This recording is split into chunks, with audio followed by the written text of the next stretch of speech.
Assalamualaikum warahmatullahi wabarakatuh. Kita bertemu kembali pada kesempatan kali ini.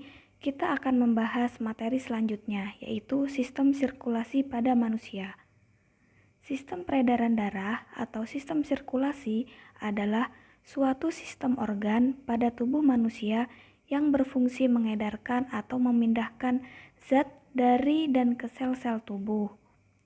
Dan sistem sirkulasi ini akan melibatkan darah, jantung, dan pembuluh darah. Yang beredar adalah darah, yang memompa adalah jantung, dan beredarnya dalam suatu pembuluh yang disebut dengan pembuluh darah. Baik, kita akan melihat bagaimana peta konsep terkait dengan materi sistem peredaran darah. Yang pertama kita bahas mengenai darah, yaitu ada komponen darah dan golongan darah. Kemudian alat peredaran darah, ada jantung dan pembuluh darah. Dan yang terakhir kelainan dan penyakit pada sistem peredaran darah. Yang pertama kita bahas yaitu darah. Silahkan dilihat untuk strukturnya. Di sini ada sel darah merah, ada sel darah putih, ada keping darah atau trombosit, dan ada plasma darah. Selanjutnya kita bahas yaitu fungsi darah. Yang pertama, mengangkut zat makanan dan oksigen ke seluruh tubuh. Yang kedua, mengangkut sisa-sisa metabolisme ke organ yang berfungsi untuk pembuangan. Kemudian, mempertahankan tubuh dari serangan bibit penyakit yang dilakukan oleh leukosit. Kemudian, mengedarkan hormon-hormon untuk membantu proses fisiologis. Kemudian, menjaga stabilitas tubuh dan menjaga keseimbangan asam basa jaringan tubuh untuk menghindari kerusakan dan mencegah pendarahan. Berikutnya yaitu komponen darah. Komponen darah ada dua macam, ada plasma darah dan ada sel darah. Pada plasma terdapat 90-92% air, sisanya yaitu zat-zat terlarut, ada protein, garam mineral, bahan organik, sisa metabolik, hormon, dan gas. Kemudian struktur plasma darah yaitu cairan berwarna kuning pucat. Selanjutnya komponen sel darah. Ada eritrosit, leukosit, dan trombosit. Selanjutnya fungsi plasma darah. Yang pertama sebagai pelarut bahan kimia. Kemudian yang kedua membawa mineral terlarut. Yang ketiga menyebarkan panas dari yang lebih hangat ke lebih dingin. Kemudian yang keempat, menjaga keseimbangan cairan di dalam sel dan di luar sel. Kemudian macam-macam sel darah. Yang pertama ada eritrosit. Bisa dilihat gambarnya. Cirinya yaitu bentuknya bulat bikonkav atau cekung. Tidak memiliki inti sel. Kemudian diameter 7-8 mikrometer dan tebalnya 1-2 mikrometer. Dan mengandung hemoglobin. Fungsi eritrosit yaitu mengangkut oksigen dari paru-paru dan diedarkan ke seluruh bagian tubuh serta digunakan untuk mengangkut oksigen. Yang kedua ada leukosit atau sel darah putih. Ini merupakan sel yang memiliki fungsi khusus untuk pertahanan tubuh. Leukosit dapat bergerak bebas, bahkan dapat keluar dari pembuluh darah dan masuk ke dalam jaringan lain untuk menghancurkan mikroorganisme. Ukuran leukosit lebih besar dari eritrosit, tetapi jumlahnya dalam tubuh jauh lebih sedikit. Kemudian yang ketiga ada keping darah atau trombosit. Trombosit ini memiliki bentuk bulat atau lonjong dan tidak memiliki inti dan berukuran sangat kecil, berdiameter kurang lebih 2-4 mikrometer, jumlahnya dalam darah sekitar kurang lebih 350.000 hingga 450.000 per mikroliter darah. Dibentuk di dalam sumsum tulang, umur trombosit kira-kira 5-9 hari. Fungsinya yaitu berperan pada proses pembekuan darah. Silahkan dicermati tabelnya, ada perbedaan eritrosit, leukosit, dan trombosit. Dilihat dari inti sel, hemoglobin, jumlah, bentuk, waktu hidup, dan fungsinya. Selanjutnya akan kita bahas sistem ABO dan sistem resus. Yang pertama kita bahas yaitu sistem ABO. Perhatikan baik-baik tabelnya. ada golongan A, B, AB, dan O. Golongan darah tersebut ditentukan dari antigen atau aglutinogen yang ada di permukaan eritrositnya. Coba kita lihat, golongan darah A memiliki antigen atau aglutinogen A di permukaan eritrositnya. Kemudian, golongan darah B memiliki antigen atau aglutinogen B di permukaan eritrositnya. Kemudian, golongan darah AB memiliki keduanya, baik antigen A maupun antigen B. Sementara, golongan darah O tidak mempunyai antigen di permukaan eritrositnya. Kemudian, selain antigen, darah kita juga mempunyai antibodi atau aglutinin. Kalau antibodi adanya di dalam plasma darah, jadi plasma darah kita mengandung antibodi. Kalau golongan darah akan mempunyai aglutinogen A, jadi dia tidak boleh bertemu dengan antibodi A atau alfa, sehingga di dalam tubuh orang golongan darah A mempunyai antibodi B. Kalau golongan darah B, tidak boleh di dalam tubuhnya ada antibodi B, sehingga golongan darah B mempunyai antibodi A di dalam plasmanya. Kemudian, golongan darah AB karena mempunyai aglutinogen keduanya, jadi tidak boleh mempunyai antibodi apapun. Kemudian, golongan darah O karena tidak memiliki antigen apapun, maka golongan darah O memiliki aglutinin A dan B. Kemudian, golongan darah O karena tidak memiliki antigen apapun, maka golongan darah O memiliki aglutinin A dan B. Mengapa harus seperti itu bentuknya? Karena jika antigen dan antibodi yang sejenis bertemu, maka akan terjadi reaksi penggumpalan, sehingga darah akan menggumpal. Dan jika seorang ingin menjadi pendonor darah, maka kita harus perhatikan antigen yang ada di permukaan eritrositnya. Antigen yang ada di permukaan eritrosit seorang pendonor harus cocok dengan antibodi di dalam tubuh si resipien atau penerimanya. Contohnya, golongan darah A ingin menjadi pendonor, maka dia hanya dapat mendonorkan darah kepada golongan darah A atau golongan darah AB.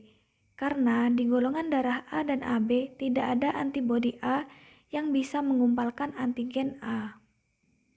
Begitu pula dengan orang bergolongan darah B yang ingin mendonorkan darahnya. Golongan darah B bisa didonorkan kepada orang bergolongan darah B atau AB karena di dalam tubuh orang bergolongan darah B dan AB tidak ada antibodi B. Lalu, perhatikan golongan darah O yang tidak mempunyai antigen apapun di eritrositnya. Dia bisa mendonorkan darah kemanapun karena tidak ada antigen apapun di permukaan eritrositnya yang bisa digumpalkan. Sekarang kita lihat yang resipien. Kalau sebagai resipien atau penerima, kita harus perhatikan antibodi yang ada di dalam plasma darahnya. Contoh, golongan darah A, dia mempunyai antibodi B di dalam darahnya. Maka, orang bergolongan darah A tidak boleh menerima antigen B. Jadi, tidak boleh menerima donor dari B dan AB karena golongan darah B dan AB mempunyai antigen B. Kalau bertemu antibodi B dalam tubuh orang golongan darah A, bisa terjadi penggumpalan. Sekarang kita lihat golongan darah AB. Golongan darah AB tidak mempunyai antibodi apapun, sehingga darah apapun yang masuk ke dalam tubuhnya tidak akan digumpalkan. Karena tubuh si golongan darah AB ini tidak mempunyai antibodi di plasmanya. Sehingga golongan darah AB disebut sebagai resipien universal atau bisa menerima darah dari manapun. Tetapi hanya bisa menjadi pendonor untuk AB saja. Jadi bisa menerima dari mana saja, tetapi hanya bisa mendonorkan ke AB saja. Selanjutnya, golongan darah B. Golongan darah B dapat menerima darah dari golongan B dan O dan dapat menjadi pendonor untuk B dan AB. Kemudian golongan darah O itu bisa mendonorkan kemana saja, yaitu ke golongan darah A, B, AB, atau O. Jadi disebut dengan donor universal. Tetapi golongan darah O hanya bisa menerima darah dari golongan O saja. Semua itu terjadi karena adanya reaksi penggumpalan jika antibodi bertemu dengan antigen sejenis, maka antibodi akan menggumpalkan dan antigen digumpalkan. Selanjutnya, ada golongan darah sistem resus. Penggolongan sistem resus ini berdasarkan antigen resus yang ada di permukaan eritrosit. Jadi, kalau kita tes golongan darah, kemudian golongan darahnya A positif atau A negatif, kemudian positif dan negatif itu ada atau tidaknya antigen resus di permukaan eritrosit. Jadi, kalau resus positif, maka memiliki antigen resus di permukaan eritrositnya. Kemudian, kalau resus negatif, maka tidak memiliki antigen resus di permukaan eritrositnya. Kemudian, apa akibatnya jika terdapat perbedaan golongan darah sistem resus? Akibat yang terlihat jelas yaitu apabila seorang ibu yang hamil bergolongan darah negatif dan anaknya yang dikandungnya resusnya positif, maka menyebabkan penyakit eritroblastosis fetalis pada bayinya yang kedua dan seterusnya. Jadi eritroblastosis fetalis ini terjadi apabila seorang wanita bergolongan darah resus negatif menikah dengan laki-laki bergolongan darah resus positif. Kemudian anak yang dikandungannya resusnya positif. Jadi masalahnya adalah kalau ibunya negatif dan anaknya positif, negatif itu artinya seumur hidup si ibu tidak mengenal yang namanya antigen resus. Kemudian hamil dan anaknya memiliki antigen resus, sehingga tubuh si ibu akan menganggap itu sebagai benda asing. Kalau ada benda asing masuk ke dalam tubuh kita, akan ada reaksi perlawanan dari sistem imun. Tetapi pada kandungan yang pertama, yang anaknya positif itu tidak akan terjadi apapun dan masih bisa lahir dengan selamat. Tetapi setelah melahirkan, si ibu akan terus membentuk antibodi untuk melawan antigen resus tersebut. Sehingga ketika hamil yang kedua, sudah ada antibodinya, maka antibodi si ibu akan melawan janin tersebut, sehingga terjadilah pembengkakan hati dan limpa pada anaknya. Jadi eritrositnya pecah karena dilawan oleh antibodi ibu. Jadi menyebabkan bayinya terkena eritroblastosis fetalis dan kemungkinan besar berujung kematian. Selanjutnya kita akan membahas mengenai alat peredaran darah dan membahas bagaimana proses peredaran darah pada tubuh kita. Yang pertama ada jantung. Jantung berfungsi untuk memompa darah ke seluruh tubuh. Jadi, bagaimana darah bisa mengalir ke seluruh tubuh? Karena ada jantung yang memompa darah kita ke seluruh tubuh.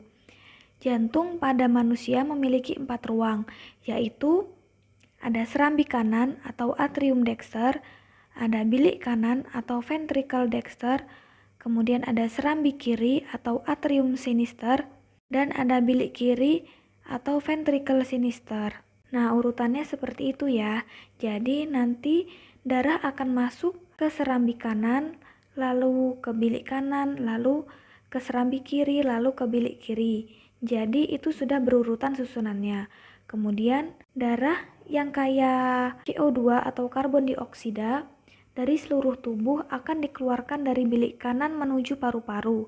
Lalu dari paru-paru, darah yang kaya oksigen dimasukkan ke serambi kiri untuk dipompa keluar dari jantung ke seluruh tubuh oleh bilik kiri. Nah, biasanya digambarkan jantung sebelah kanan berwarna biru karena kaya karbon dioksida, jadi dia miskin oksigen, dan jantung sebelah kiri digambarkan warna merah karena memiliki banyak oksigen. Jadi peredaran darah pada manusia itu adalah sistem peredaran darah ganda karena 2 kali melewati jantung.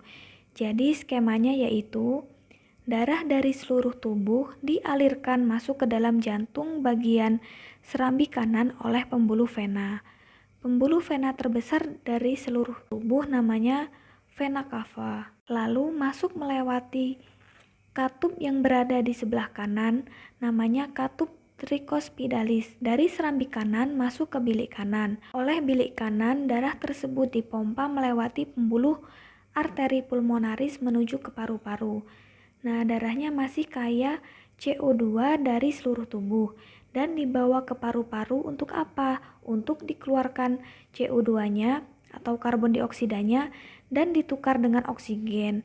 Kemudian darah yang kaya oksigen dari paru-paru itu akan dibawa lagi oleh vena pulmonaris menuju ke serambi kiri. Kemudian masuk ke serambi kiri, lalu melewati katup sebelah kiri namanya katup bicuspidalis.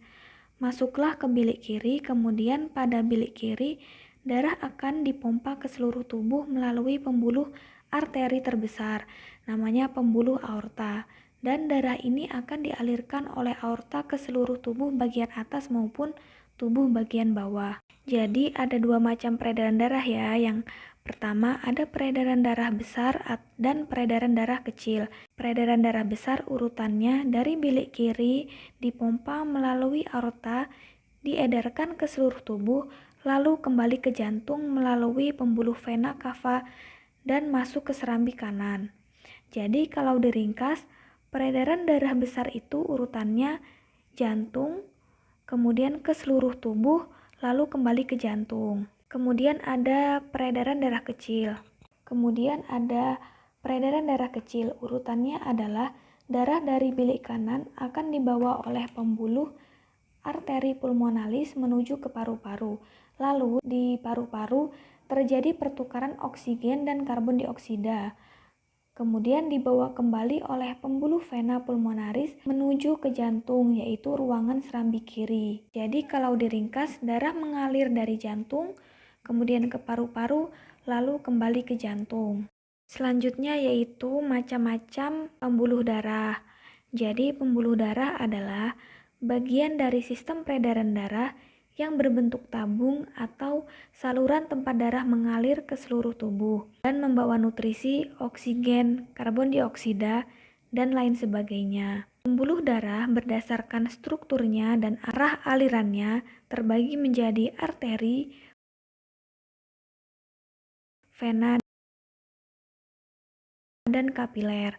Yang pertama pembuluh arteri. Pembuluh arteri adalah pembuluh yang membawa darah keluar dari jantung dan beredar ke seluruh tubuh. Kemudian terbagi menjadi aorta, arteri, dan arteriol. Aorta adalah pembuluh arteri terbesar yang keluar dari jantung, bercabang-cabang membentuk arteri. Arteri kemudian bercabang-cabang membentuk arteri terkecil yang berhubungan langsung dengan kapiler, yaitu arteriol. Selanjutnya yaitu vena. Vena adalah pembuluh yang membawa darah dari sel-sel menuju ke jantung. Terbagi menjadi vena cava, yaitu yang terbesar, kemudian pembuluh vena, dan venule, yaitu pembuluh yang terkecil. Kemudian venule dan arteriol berhubungan dengan pembuluh kapiler. Pembuluh kapiler ini adalah pembuluh yang berhubungan langsung dengan sel-sel, tempat terjadinya pertukaran zat antara darah dan sel secara difusi. Perhatikan gambarnya. Berdasarkan strukturnya, bisa kita lihat bahwa pembuluh arteri adalah pembuluh yang paling tebal. Terdiri dari endotelium atau epitel, jaringan elastis, jaringan otot polos, dan jaringan fibrosa atau jaringan ikat. Kemudian kita bandingkan dengan yang lainnya. Kalau arteriol hanya terdiri dari endotelium dan jaringan otot polos. Sementara kapiler hanya terdiri dari epitel saja atau endotelium. Kemudian venule terdiri dari endotelium dan jaringan fibrosa atau jaringan ikat. Selanjutnya pada vena, terdiri dari 4 macam jaringan, tetapi lapisannya lebih tipis dibandingkan dengan arteri. Nah, ini gambar pembuluh arteri. Kita bisa lihat pembuluh arteri terbagi menjadi 3 lapis, yaitu tunica intima, tunica media di tengah, dan tunica adventitia di bagian luar. Pada tunica intima terdiri dari endotelium bagian dalam. Pada tunica intima terdiri dari endotelium bagian paling dalam, Kemudian di sebelah luar endotelium ada lapisan elastis internal dan jaringan fibrokolagen. Kemudian di bagian tunika media ada jaringan otot polos. Lalu yang paling luar tunika adventitia terdiri dari jaringan fibrokolagen dengan lapisan elastis di bagian luarnya. Dan di sebelahnya lagi ada jaringan fibrokolagen tanpa lapisan elastis. Nah, karena lapisan yang tebal dan berlapis-lapis itulah pembuluh arteri sifatnya tebal, kuat, dan elastis. Selanjutnya ada yang namanya tekanan sistol dan tekanan diastol, di mana tekanan sistol adalah tekanan darah tertinggi selama darah ada di dalam tubuh. Terjadi ketika darah keluar dari jantung lewat pembuluh aorta. Kemudian tekanan diastol. Tekanan diastol adalah tekanan darah terendah selama darah ada di dalam tubuh. Terjadi ketika darah masuk melalui vena cava ke jantung.